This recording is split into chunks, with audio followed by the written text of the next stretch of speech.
Egypt 3000 साल पहले एक कम उम्र मिस्र का राजा जिसकी मौत सिर्फ 19 साल की उम्र में हुई। उसके इतने कम उम्र में मरने के कारण वहाँ के पादरियों ने उसके मरने को एक श्राप घोषित किया और जिस जगह पर उस बादशाह को दफनाया गया उस जगह पर उसकी वो सारी चीज़ें भी दफनाई गई जो कि वो इस्तेमाल किया करता था और उस मकबरे को लोगों के लिए श्रापित घोषित किया। कहा जो भी ये मकबरा खोलेगा वो बर्बाद हो जाएगा या फिर मारा जाएगा।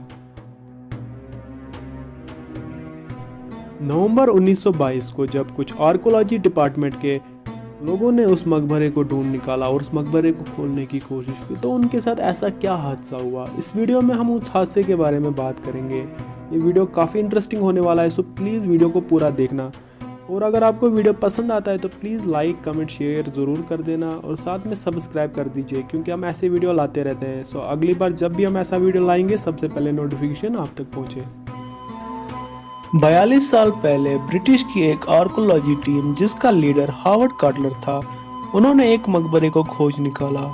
उन्होंने उस मकबरे को खोला और उसके अंदर दाखिल हुए। जो पहली टीम उस मकबरे के अंदर दाखिल हुई उसके अंदर हार्वर्ड कार्टर खुद भी शामिल थे। उन्होंने उस जगह का सर्वे किया और सही सलामत बाहर वापस आए, मगर जब टीम के बाकी लोग उस मकबरे में दाखिल हुए तो कोई भी सही सलामत बाहर नहीं आया।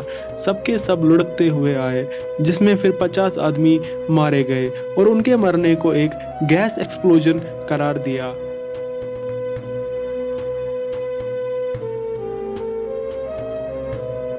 जो पहली टीम उस टॉम में सर्वे करने गई थी उसमें से सबसे पहले सर आर्चिबल्ड डगलस मारे गए जो कि एक्सरे मैन थे, जो कि वहां पर मम्मी का एक्सरे करने गए थे।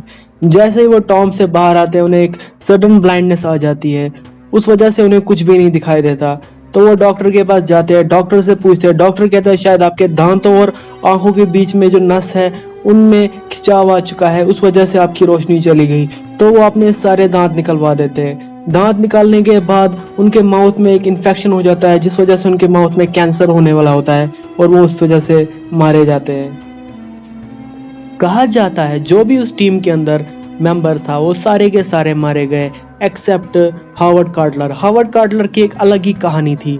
सो सबसे पहले मारे गए थे सर आर्चिबल्ड डगलस, उसके बाद मारे गए प्रिंस अली कामल जिन्हें अपनी बीवी ने मार दिया गोली मारकर 1923 में।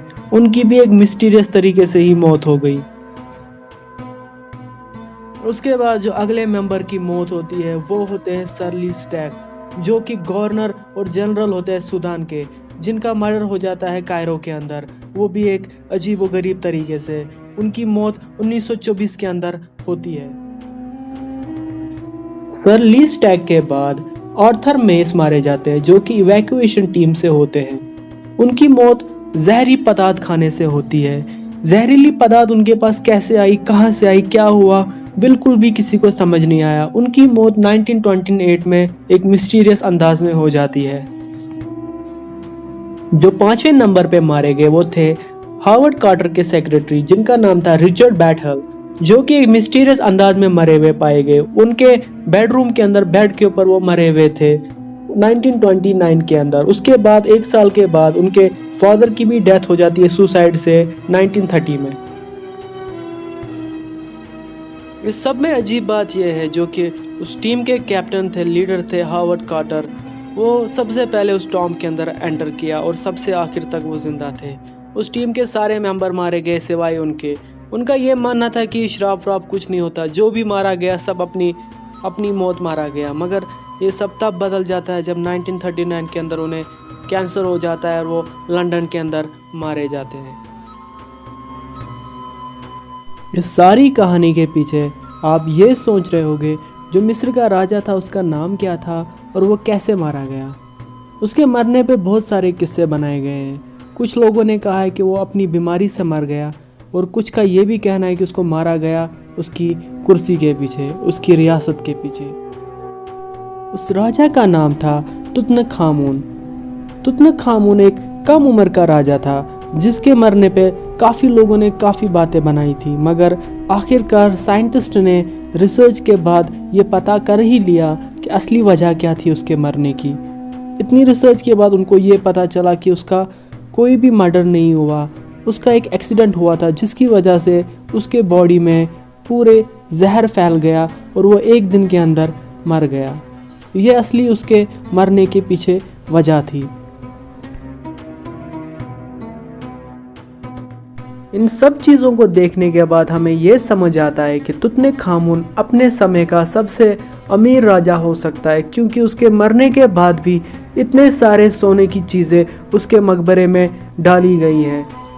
आज तक इतनी सारी सोने की चीज़ें किसी भी मकबरे से नहीं निकाली गई।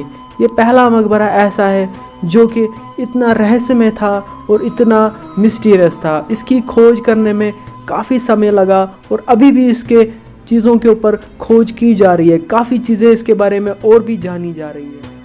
इस वीडियो को देखने के बाद आपके दिमाग में सबसे पहले क्या ख्याल आता है? क्या सच में वो जगह एक श्रापित हो सकती है या वो कुछ और हो सकता है? आपका क्या ख्याल है इस बारे में? आप मुझे कमेंट में बता देना ज़रूर। और अगर आपको मेरा वीडियो पसंद आया तो प्लीज़ लाइक शेयर कमेंट ज़रूर कर दीजिए और सबसे पहले सब्सक्राइब कीजिए ताकि जब भी मैं नेक्स्ट वीडियो लाऊँ सबसे पहले नोटिफिकेशन आप तक पहुँचे।